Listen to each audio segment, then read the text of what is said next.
ओम श्री गणेशाय नमः। नमस्कार बंधुगण, आपण मानंकु समस्तंकु आपणक निजस्व चैनल ज्योतिष दर्पण को मु हार्दिक स्वागत करुछि। आसंतु जानिबा कोन कहूछि आज आपणक राशि आपणक दिन। तेबे चालंतु वीडियोटी आरंभ करिबा आजिर सुविचार सहित। बंधुगण, जीवन रे प्रकृत विजय अन्य मानंकु परास्त करिवारे नुहे बरं निजको उन्नति हेबार देखिबारे मिलिଥାଏ। जो व्यक्ति प्रतिदिन टिके भल हेबाकु चेष्टा करे से भितरु धनी हो जाए।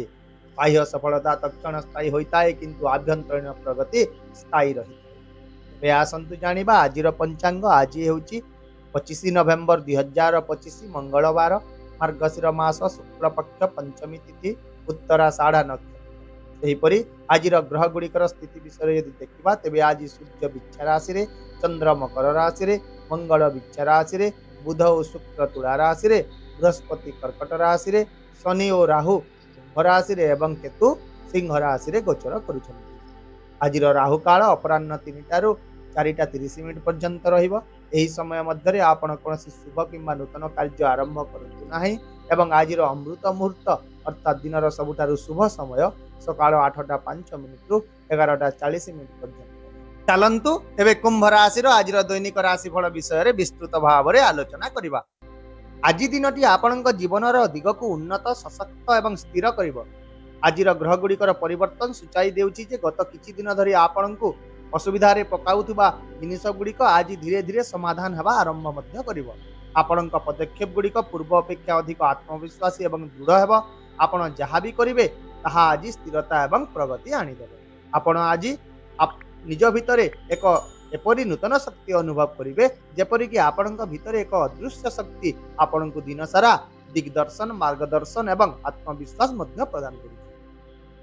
यह व्यतीत आज आपण यह मध्य अनुभव करिवे जे आपणकर कथा प्रभाव पकाउछि, आपणकर चिंताधारा रे स्पष्टता देखा जाउछि एवं आपण पूर्व अपेक्षा अधिक दृढ़तार सहित निष्पत्ति गुड़िक मध्य नै पारुछि।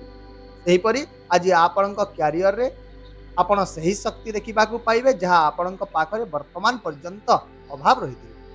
चाकरी खोजुवा लोकंकु आज एक नूतन सुजोग मिलिबो एवं जो माने साक्षात्कार दैछंती समाने मध्य भल खबर पाई पारंती। या सहित जो माने पूर्वरु चाकरी करछंती समाने आज प्रशंसा समर्थन एवं संभवतः समानंक उपरिस्थ अधिकारींक ठारू पदोन्नति मध्य पाई पारंती। आपणकर कार्यनीति कार्यदक्षता एवं सचेतता आज अन्य मानंक सम्मुख रे उज्जवल रहिबो। यदि आपण व्यवसाय सहित जड़ित अछंती तेबे मध्य आपणक पई दिनटी अत्यंत शुभ रहिबो। व्यवसाय कार्यकलाप द्रुत हेबो, किछि नूतन चुक्ति होई पारे एवं जदि एक योजना प्रस्तुत होइतिला किंतु ताहा अटकी रहिछि ताहा आज आगकु बढ़िबो। एहा छडा आज एक नूतन प्रयुक्ति विद्या एक नूतन परीक्षण एवं एक नूतन रणनीति आपणकु आगकु बढ़िबारे बहुत सहाय्य करिवो। सेहीपरि दिनटी छात्र छात्री मानक पई मध्य एक भल समय होबाकु जाउछि। पाठ पढ़ारे समानंकर ध्यान रहिबो एवं समाने आज जो कठिन परिश्रम करिवे ता निश्चित भाव रे समानंको द्विगुणित पुरस्कार प्रदान करिवो। आर्थिक दृष्टिकोणरू आज आपणकर आर्थिक परिस्थिति सुदृढ़ रहिबो, आय वृद्धि पाइबो, अटकी रहितबा पांठीर पुनरुद्धार हेबो एवं आपणक पई किछि नूतन आर्थिक सुयोग मध्य खोलिबो। विशेष भाव रे आज आपणक आर्थिक नीति प्रभावशाली रहिबो।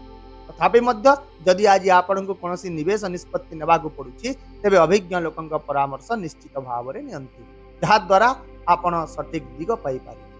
ता सहित आज क्रोध एवं अधैर्यर वशवर्ती होई कोनोसी निष्पत्ति नियंतु नाही, कारण यह केबे मध्य आर्थिक क्षेत्र पाई लाभदायक होई न थाए।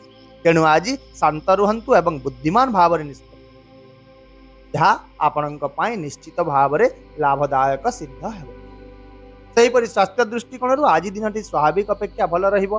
परिस्थिति बहुत भल हेबो। आपणकर मन खुशी रहिबो, आपणकर शारीरिक शक्तिर स्तर उच्च रहिबो एवं आपणक काम करिवार क्षमता मध्य वृद्धि पाइबो। तथापि दिनर शेष भाग आड़कु किछि छोट मोट जंत्रणा एवं थकापण होई पारे किंतु कोनोसी बड़ समस्या देखा जिबार संभावना नाही। केवल आज आपण संतुलित खाद्य खांतु, प्रचुर परिमाणर पानी पियंतु एवं योग ध्यान करंतु। दिनटी खुशी बीती। परिवार रे आज प्रेम सहयोग एवं समन्वयर एक सुंदर परिवेश देखा जिवो। भाई बंधु एवं परिवार ठारू आपणकु पूर्ण समर्थन मिलिबो। घर सुखद रहिबो एवं परिवार सदस्यंक मध्यरे बुझामणा मध्य वृद्धि पाइबो। एहा छडा आज दिनटी एही राशि महिला मानक पई मध्य अत्यंत शुभ रही सेहीपरि आपणक प्रेम संपर्क आज परिपक्वता आड़कू गति करिवो एवं जो माने प्रेम विवाह किंबा प्रेम संपर्क आरंभ करने को चाहते सेमानंक पई मध्य आज एक भल संकेत मिलिबो। आउ मध्य जदि आपण विवाहित अटंती ताहेले आज आपणकर वैवाहिक जीवन में प्रेम सम्मान एवं सहयोग रहिबो। ता सहित आज आपणकर आत्मविश्वास को मजबूत एवं वृद्धि करिबारे आपणक जीवन साथी गुरुत्वपूर्ण भूमिका ग्रहण करिबो। एहीपरि सामग्रिक भाव में आज दिनटी संपूर्ण शक्ति संपूर्ण आत्मविश्वास दिन हेबो। आज आपणक पई पथ गुड़िक परिष्कार हेबो। जोठारे अंधार रहितला सेठारे आलोकित हेबो। जोठारे संदेह रहितला सेठारे विश्वास आसीबो। जोठारे बाधा रहितला सेठारे अग्रगति हेबो। केवल निष्ठार सहित आपण निजर कर्म करि चल सफलता निश्चय मिले। ताहेले आपणक पई आजिर प्रतिकार हेउची आज आपण भगवान हनुमान को पूजा करंतु। मंदिर को जाई हनुमान को एक सुगंधित माला अर्पण करंतु एवं भगवान हनुमान को 5 थर परिक्रमा करंतु। यापरे हनुमान चालीसा निश्चित भाव में पाठ करंतु। यही प्रतिकार आज आपणकर आत्मविश्वास भाग्य एवं आर्थिक परिस्थिति को बहुत सुदृढ़ करिवो। आशा करुची भिडियोटी को आपण सकारात्मक चिंताधारा सहित ग्रहण करिवे एवं आपणकर दिन को आहुरी सुंदर करिवे। यदि आपण को आमर ये भिडियोटी पसंद आसिला तेबे दया करी भिडियोटी को हाइप करंतु शेयर करंतु एवं आपणकर मूल्यवान मतामत कमेंट बॉक्स रे निश्चित भाव में जणांतु। ता सहित आम चैनल को सब्सक्राइब करने को मध्य भूलंतु नहीं कारण प्रत्येक दिन आमे आपणक पई आनी थाउ सठिक सहज एवं निर्भर योग्य राशिफल। तेबे आसंता काली पुणी देखा हेबा आउ एक नूतन राशिफल भिडियो सहित। से पर्यंत विदाय दियंतु। नमस्कार। जय जगन्नाथ।